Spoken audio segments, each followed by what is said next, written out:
payable sa isang Mr. Edward D. Fajarda for 37.5 million pesos.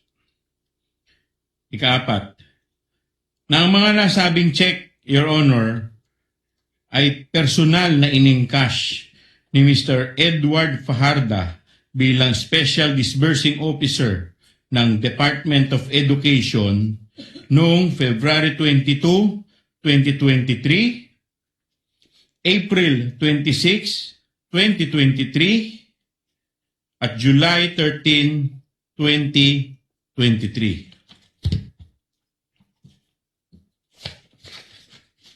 Kalima, bilang Department Manager ng Land Bank DepEd Branch, si Ms. Camposano ay personal na nakasaksi at nag-oversee ng pag-encash at pagtanggap ng pera mula sa tseke ni Mr. Fajarda. Kaanim, iba pang mga bagay-bagay na may kinalaman at mahalaga dito sa impeachment case na may kaugnayan sa Article 1 on confidential funds at may relasyon sa mga nabanggit na dahilan. For comment, Your Honor. Counsel for the respondent, Attorney Poa. Thank you and good afternoon, Your Honors. Your Honors, again, for the purpose of expediency, Your Honors, the defense is willing to stipulate on the checks as well as the details on the face of the check, which would be the dates, the payee, the signatures therein, as well as the dorsal portion, and that the checks were verified, it went through the teller, and that they were approved, Your Honors. How about the qualification of the witness as to being able to identify the checks that she was the former department manager and worked at Land Bank from May 22, 2022 to September 2024? As the former branch manager, we are willing to stipulate as well as her ability to identify these checks, Your Honor.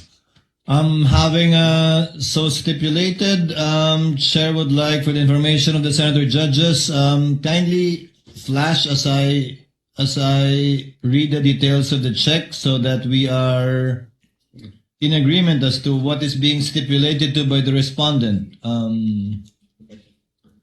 First is Land Bank check number 0000000453, payable to Edward D. Fajarda in the amount of 37.5 million, dated February 20, 2023, and encashed on February 22, 2023. Second is Land Bank check number 0000000964, payable to Edward D. Fajarda in the amount of 37,500,000 pesos, dated April 19, 2023, and encashed on April 26, 2023.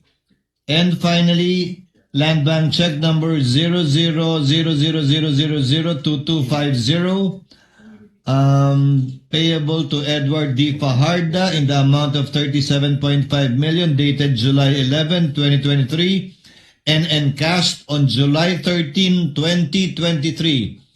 The respondent is stipulating as to the authenticity, due execution, all the information contained in the face of the check, as well as the dorsal side of the check, including the verification made by the responsible bank officers as regards the payee and the disbursement of the amounts mentioned on the face of the check, as well as all of the stampings in the dorsal side of the check. This is a common exhibit of both parties.